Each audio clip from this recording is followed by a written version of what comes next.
Taiwan, an island of 23 million people, a thriving democracy, and the world's biggest producer of advanced microchips. To its people, it's home. To much of the world, it's a vibrant partner. But to Beijing, it's a breakaway province that must eventually be reunified with the mainland by force if necessary. Here's the paradox. Taiwan operates like an independent country. It has its own government, military, elections, and foreign policy. And yet, the United States, Australia, and most other major countries don't officially recognise it. Recently, Australia, along with over 150 other countries, including Canada and the United Kingdom, have formally recognised Palestine as a sovereign state. But there hasn't been any recognition of Taiwan as its own state. Why? Why stick with a policy that feels outdated and awkward? Why recognise Palestine, a place that is currently governed by Hamas, an actual terrorist organisation, but not Taiwan? And what would actually happen if Australia or the US did recognise Taiwan as a sovereign state today? To answer that, we need to rewind 50 years to the origins of the One China policy.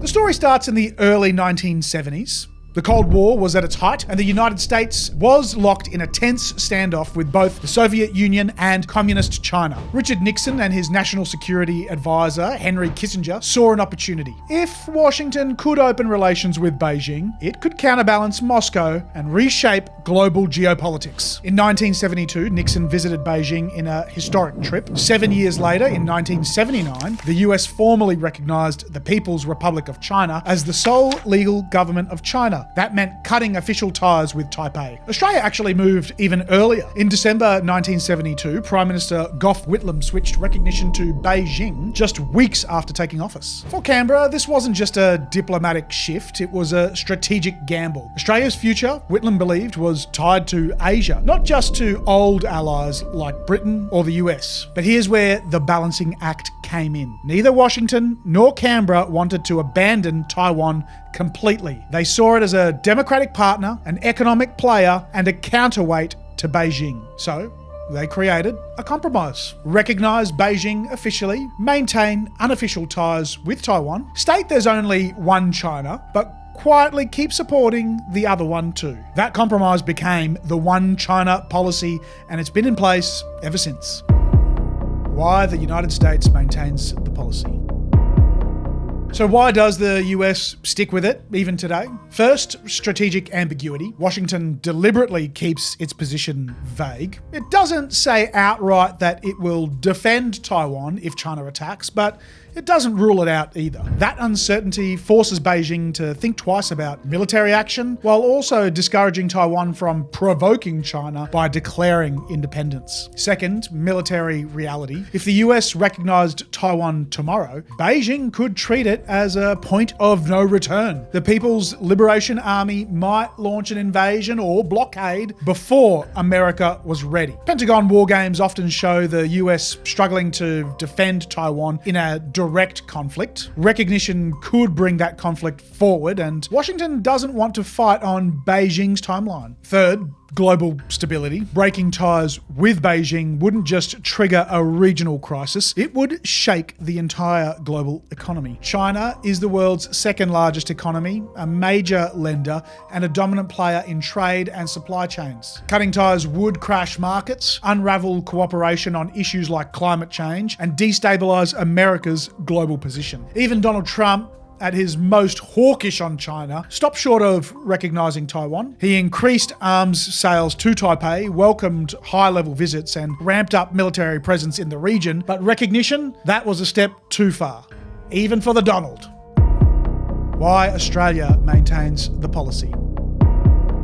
Now let's bring it back home. Why does Australia hold the same line? First, diplomatic foundations. Whitlam's 1972 recognition of Beijing reshaped Australian foreign policy. It signalled to the world that Canberra was serious about engaging with Asia. Abandoning that decision now would unravel 50 years of diplomacy and likely end official ties with China overnight. Second, economic dependence. This one's huge. China is Australia's largest trading partner by far. It buys our iron ore, coal, natural gas, wine, barley, beef, and education services. In fact, about 1 in every 3 export dollars comes from China. When relations soured in 2020 over COVID-19, Beijing slapped tariffs and bans on Australian goods. Wine, barley, and coal exports were hit particularly hard. That was just a taste of what Beijing could do. If Canberra recognised Taiwan, the retaliation would be on another scale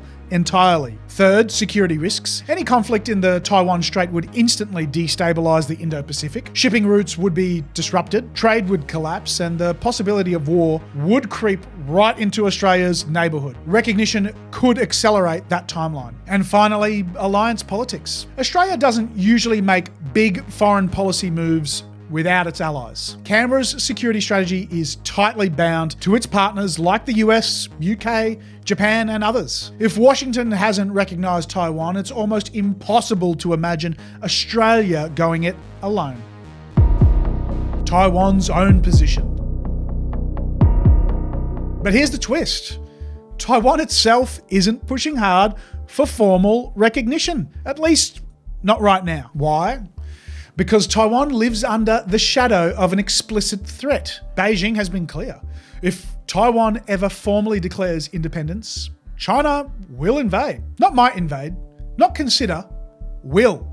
And that threat carries real weight. Over the past 20 years, the People's Liberation Army has built one of the most formidable militaries in the world, with thousands of ballistic missiles pointed directly at Taiwan. A navy larger than America's and the world's biggest standing army. For Taipei, a unilateral declaration of independence would almost certainly mean war, and that's a war they don't want to start. So what does Taiwan actually want? Public opinion tells the story. Polling consistently shows that most Taiwanese identify as Taiwanese, not Chinese. The younger the generation, the stronger that identity becomes. In other words, in the hearts and minds of the people, Taiwan already feels independent. But when asked about what their government should do, the majority favour keeping things the way they are. Not unification with China, not an official declaration of independence, but the status quo, de facto independence. This position is sometimes summed up as independence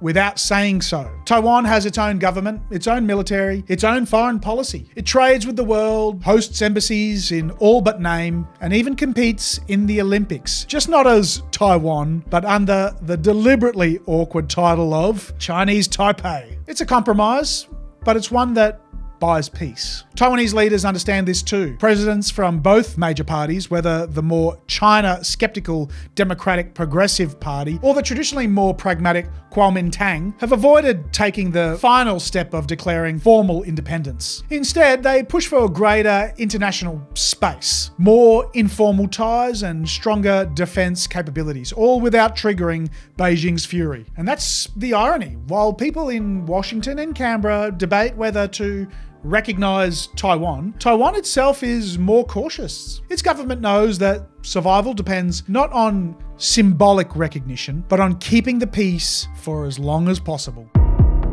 The logic of strategic ambiguity. So let's step back for a moment. Why haven't the US or Australia just ripped off the band-aid and recognised Taiwan? The answer lies in a strategy known as strategic ambiguity. Both Washington and Canberra officially recognise Beijing as the one legitimate government of China, but at the same time, they unofficially support Taiwan. The US sells billions of dollars in weapons to Taipei, fighter jets, missiles, and air defense systems designed to keep China at bay. Australia engages in joint military exercises with the US and regional allies, knowing full well that those drills are partly about preparing for a Taiwan contingency. And both countries maintain unofficial diplomatic offices in Taipei, allowing for trade, investment, and cultural exchange. It's a balancing act that frustrates everyone. China calls it hypocrisy, accusing the West of pretending to respect the one China policy while secretly backing Taiwan. Taiwan, on the other hand, feels like it's stuck in limbo, treated as a country in practice, but denied the recognition it ultimately craves. And in Washington and Canberra, policymakers know it's not a permanent solution, but it's the least bad option for now. Because here's the uncomfortable truth. Ambiguity has actually worked. For over 50 years, this strategy has prevented a major war. Beijing hasn't invaded because it can't be sure how the US and its allies would respond. Taipei hasn't declared independence because it can't be sure the US would step in if China attacked. Both sides are held in check by the uncertainty. It's like a high-stakes game of poker where no one wants to show their hand. As long as everyone stays in the game, the fragile piece holds. But it is fragile. Every new arms sale, every military drill, every political statement raises the tension a little higher. And sooner or later, the ambiguity may not be enough to keep the peace. Hypothetical. What if Taiwan were recognised?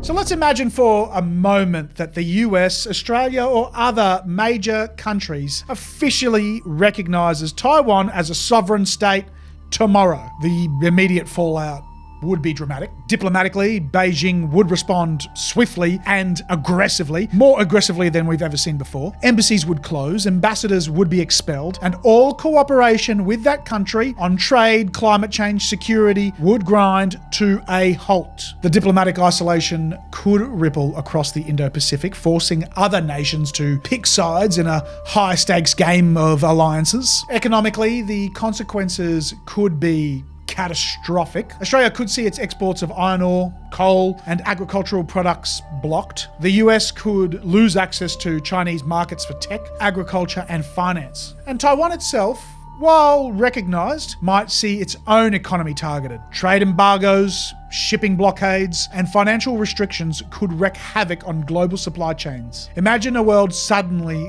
cut off from 90% of the advanced semiconductors that run everything from smartphones to fighter jets. Chaos in every single sector. Militarily, recognition would almost certainly trigger a response from Beijing. A blockade, cyber attacks, and even an invasion could become very real possibilities. The US and its allies, including Australia, could be forced into a war on China's terms, with devastating consequences for the region and the world. And finally, globally, the shockwaves would be enormous. Financial markets would crash, shipping routes would be disrupted, and strategic alliances would face their greatest test in decades. In short, recognising Taiwan would almost certainly make the island less safe, not more safe. The irony is brutal. The very act that seems like the most principled stance, recognising a democracy as a democracy, could create the worst possible outcome for that democracy. It's a paradox at the heart of the Indo-Pacific today. Why recognise Palestine but not Taiwan? Australia and the United States don't recognise Taiwan, not because they don't support it, but because recognition would most likely trigger the very crisis they're trying to avoid. Australia recently moved to recognise Palestine as a state. Even though Gaza is currently controlled by Hamas, an organisation officially designated as a terrorist group. So Canberra is willing to extend recognition to a deeply divided and unstable entity, yet it won't recognise Taiwan, a thriving democracy, one of the world's most advanced economies, and a critical hub for global technology. On the surface, that seems crazy. Recognition goes to a state led by militants, while a peaceful, prosperous democracy is left in limbo. But that contrast reveals something deeper. Recognition isn't just about values, it's about strategy, power, and the consequences that follow. Recognizing Palestine drives us further away from our military strategic partnership with the United States. Recognizing Taiwan could mean economic punishment, regional instability, and even war. For Taiwan, the status quo is frustrating, but it's the safest option. For Beijing, it's an irritant, but not yet a justification for war. And for Australia, the USA, and other nations, it's the uncomfortable balance between standing by democratic values and avoiding catastrophic conflict. The one China policy and strategic ambiguity may feel outdated, it may feel dishonest, but so far, it has kept the peace. The real question is, how long can this fragile balance hold before someone, somewhere, forces the issue? Let me know what you think in the comment section down below. Thanks for watching. I'm Pikos, and we've been talking tactics.